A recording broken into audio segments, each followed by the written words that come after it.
Hello students, I hope all of you are fine at your home. So now continuing our topic name is authors of compendium. So first of all we will discuss about the compendium. What is compendium?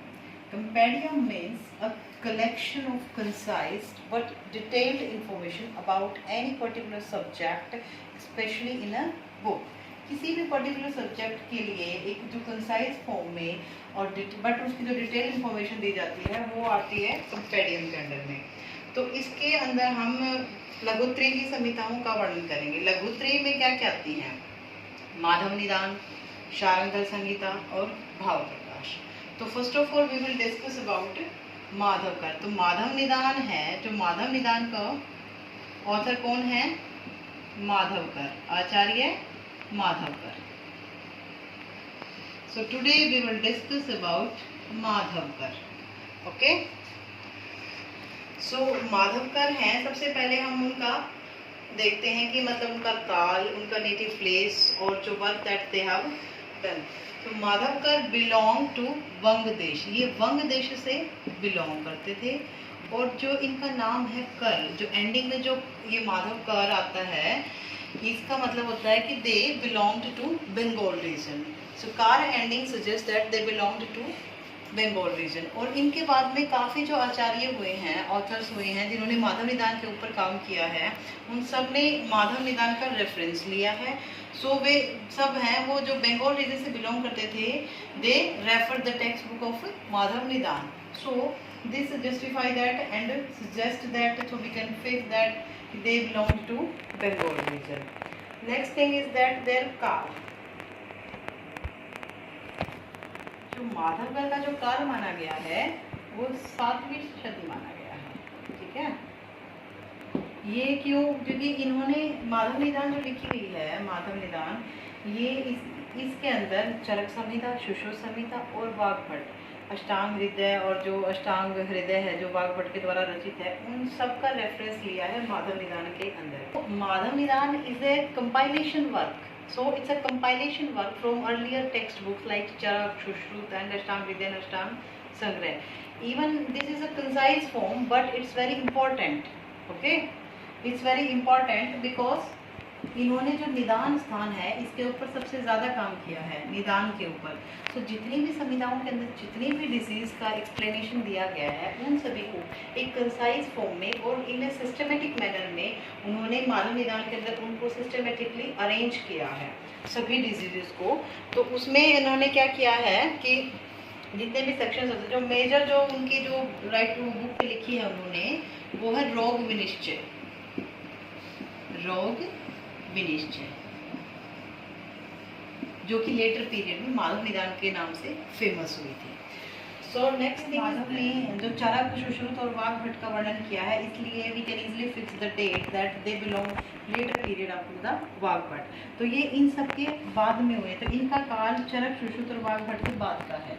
ठीक है, तो second thing is that कि जो वृंद माधव हैं, वृंद माधव हैं, इन्होंने जो अपनी रचना लिखी है वो माधव निदान से उसका रेफरेंस लिया है, वृंद माधव ने।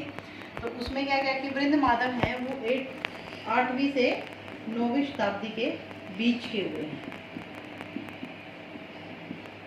इन्होंने जो अपना लिखा है सिद्ध योग संग्रह है, जिसमें इन्होंने माधव निदान की मेथोडोलॉजी को यूज़ किया है। सो वृंद माधव हैं वो इनके बाद के हैं। और जो कर्नल रशीद हैं, उन्होंने भी वृंद माधव का रेफरेंस लिया है। उन्होंने जो ये माधव निदान है उसको अरेबिक लैंग्वेज के अंदर ट्रांसफॉर्म किया था।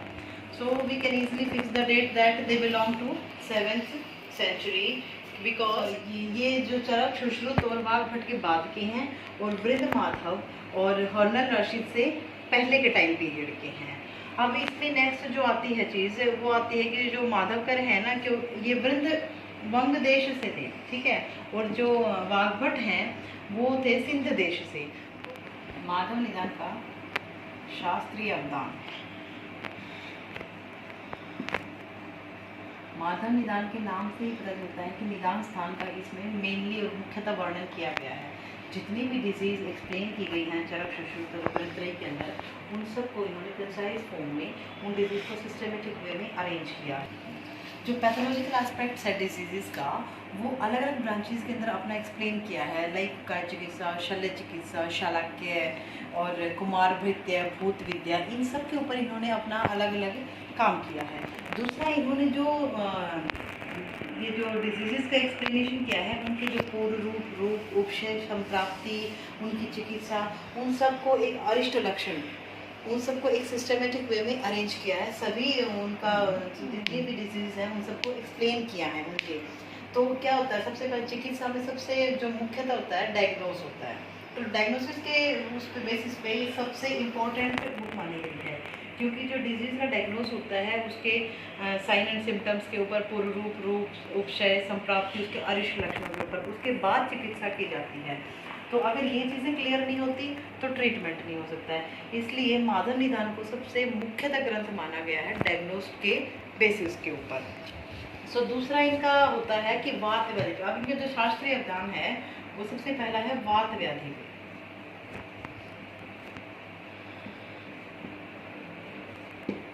संहिताओं में ये वात व्याधि को बड़े विस्तृत रूप में एक्सप्लेन किया गया है। सुश्रुत में वात व्याधि और महावात व्याधि, इन सबको दो अलग अलग अध्ययन के रूप में वर्णन किया गया है।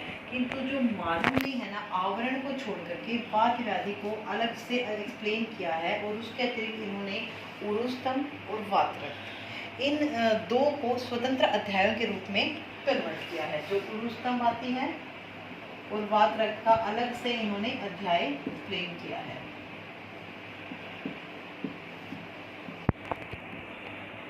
ये पहले ऐसे रचनाकार हुए हैं जिन्होंने निदान के ऊपर इतना एक्सप्लेनेशन और इतना सुंदर वर्णन एक्सप्लेन किया है। तो सेकंड क्या होता है इनका आमवात। आमवात का जो होता है संकेत संहिताओं में मिलता है, परंतु इसका स्वतंत्र रूप से जो इसको अलग से एक डिजीज का नाम देने का काम है वो माधव जी ने किया है। आमवात, ये इनका वात व्याधि के ऊपर इनका अवदान था। दूसरा आता है इनका शूलपे। संहिताओं में जो गुल्म विकार आते हैं उसका और त्रिमर्म्य प्रकरण के अंदर ही गुल्म रोग को उसके अंदर समाहित कर दिया था, किंतु जो गुल्म रोग का पृथक रूप से और जो विस्तृत वर्णन है उसका जो श्रेय जाता है वो माधव निदान को जाता है।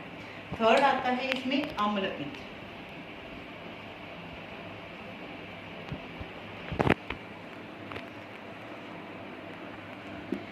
इसका भी जो स्वतंत्र वर्णन अम्लपित्त का कहीं पर भी नहीं मिलता है। इसमें जो विदग्धा जीर्ण है, रस शेषा जीर्ण है, और उसके साथ में जो उद्गार के साथ में भ्रम, तृष्णा, मूर्छा, अन्य जो पैत्य विकारों का निर्देश दिया गया है वो इन्हीं के द्वारा अलग से एक्सप्लेन किया गया है। इन्होंने इसमें अम्लपित्त को स्वतंत्र रूप से अलग व्याधि का वर्ण जो नाम दिया गया है वो माधव जी ने ही दिया है।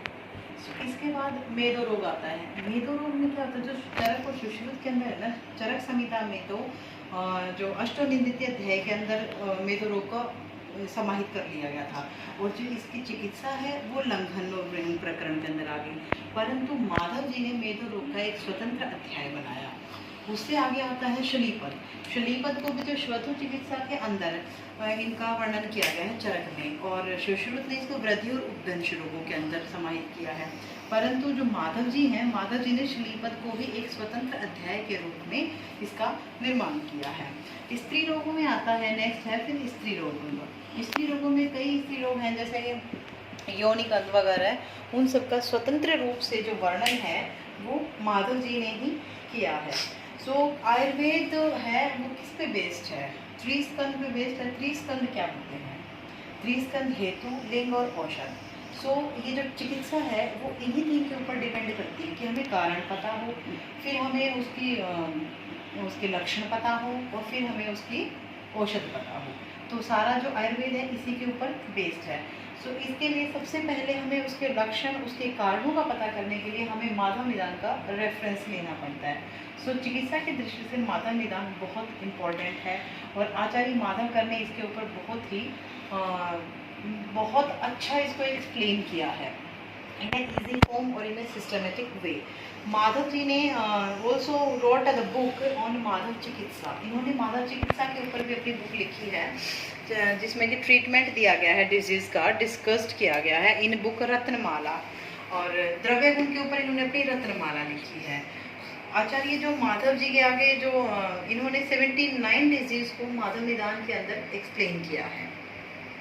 तो जो मोस्ट इम्पॉर्टेंट जो कमेंट्रीज माधव निदान के ऊपर आई हैं वो है मधुकोश, जो हमने प्रीवियस क्लास में पढ़ी थी। That was written by the Vijay Rakshit, और जिसको आगे कंटिन्यू किया था उनके शिष्य श्री कंठदत्त ने। सो कमेंट्री इसके ऊपर आती है मधुकोश, जिसको हम प्रीवियस क्लास में डिस्कस कर चुके हैं। तो माधव जी ने काय चिकित्सा के अतिरिक्त शल्य, शलाक्य, बाल रोग, प्रसूति रोग, स्त्री रोग, इन सभी के ऊपर बहुत अच्छा अपना विष रोगों आदि का सबका बहुत अच्छा समावेश किया है, जिससे ये चिकित्सकों के लिए एक आधारभूत ग्रंथ साबित हुआ है। So I hope students this topic is clear to you. So tomorrow we will discuss about the Sharangdhar Samhita.